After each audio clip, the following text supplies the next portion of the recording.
Hey, Troop Transporter, didn't see you come in. Yeah, I'm having a good day too. What about you? What happened to all the Star Wars toys that Kenner couldn't sell once the toy line died out? Yeah, that is a very good question. Let's talk about that. Welcome back to the Junk Room, everybody. It's me, the Junkman. I'm coming back at you with a new video. So what are we going to talk about today? Well, it's something I've kind of been asked here or there, or seen people discuss, and that's what happened to the Kenner Star Wars toys. Because you know, in 1985, the Power of the Force line came out and didn't sell well. Even before that, Star Wars toys were starting to die out. With no new movie to come, you can see why kids were moving on to other toys like He-Man. So, what happened to all those toys? Because Kenner had a lot of them in the warehouse when stores stopped ordering them. Well, most of the toys were packed up and sent to closed-out toy stores like KB. These were stores, again like KB, that would buy in bulk a lot of toys that were going out of fashion at a deal price. They would put them in their store at a reduced price and people would buy them. KB even had a hard time selling these figures, and you saw them a lot of times being sold 2 for $1, sometimes even a better deal than that. They even sold 2-packs as a way to try to get people to buy more of them and get rid of them. In fact, Kenner even had Yak Face, and some of them did get sent to these closeout stores like KB or KB Sister Store Toy Liquidators, if they were around then. I'm not sure when they started. Another big chain at that time was Lionel Toys that did the same thing.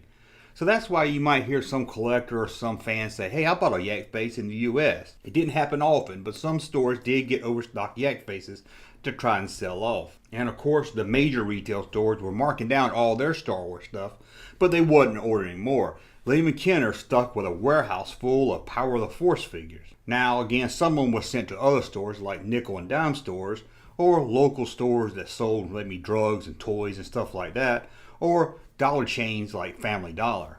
But again, there was still a lot of them in the warehouse at Kenner. Well, thanks to the Kenner Marketing Research Director at the time, we know what happened to a lot of those in the warehouse. According to him, there were thousands of them in the warehouse, and of course stores wouldn't order them. And they couldn't just donate them. That would upset the toy stores. The toy stores didn't want them. They were trying to sell off what they had. They didn't want kids getting free ones in the area. They wanted to sell off the stock they had. So you had to keep the toy companies happy. Even if they wasn't buying your product, they were buying other toys you were making. So what happened to those thousands of Power of the Force figures? It seems they were all boxed up and sent to the salt mines in Louisiana. What are we going to do? We'll be sent to the spice mines of Kessel or smashed into who knows what.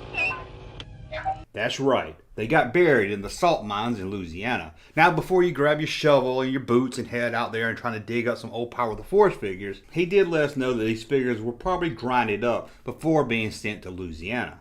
Now, why were they sent to the salt mines in Louisiana? I'll be honest with you, I don't know. I googled it trying to see what happens with plastic in the salt mines, but it seems like it doesn't seem like the salt makes the plastic deteriorate any faster or anything. So I'm not sure why it was the salt mines. I don't know if this is a common practice or what. It seems like they could just dump them in the trash. But according to the Kenner Marketing Sales Director at the time, who I think knows what he's talking about, says that they were sent to the salt mines of Louisiana. And you thought there was never a reason to go to Louisiana.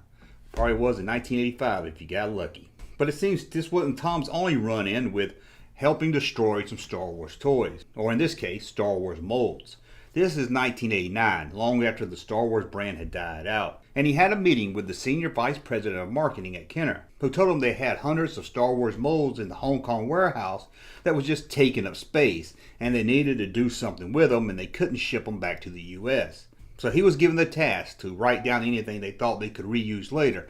Something that was significant to the Star Wars brand. You know, something that's when you think Star Wars, you think of it, X-Wing Fighter, Falcon, TIE Fighter, things like that. Everything else was ordered to be destroyed.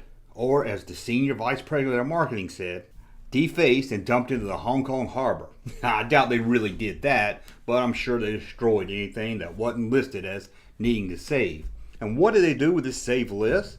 Well, it seems around 1991, Kenner, this was before Hasbro took them over, was thinking of bringing Star Wars back to the toy stores. They took the molds that they had and started working on bringing Star Wars back, but felt that the figures just didn't fit in with the look of action figures of 1991. They looked old, so the molds they didn't think were needed. And of course, you know the rest of the history.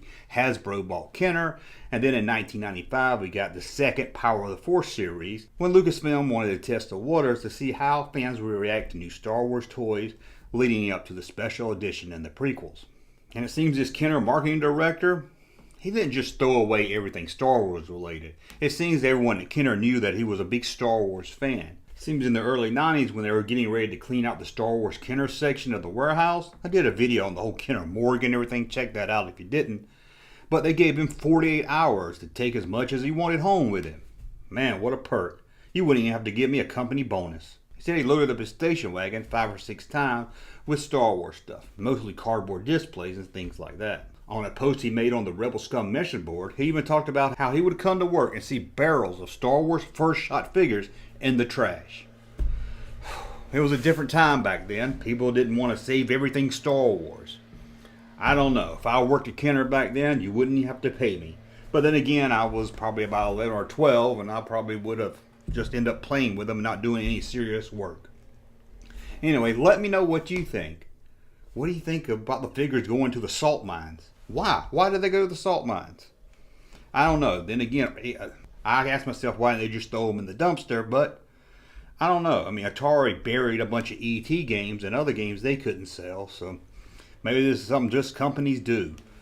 Well, let me know in the comments what you think. And as always, thumb up this video so you know I like my content. Check out the latest action figure show where we play Star Wars match game and have a lot of fun. And until the next video, thumb up this one so I know you like the content. We'll talk again soon. Hey, Junkman channel popping though. Thank you, sir, for that unsolicited testimony.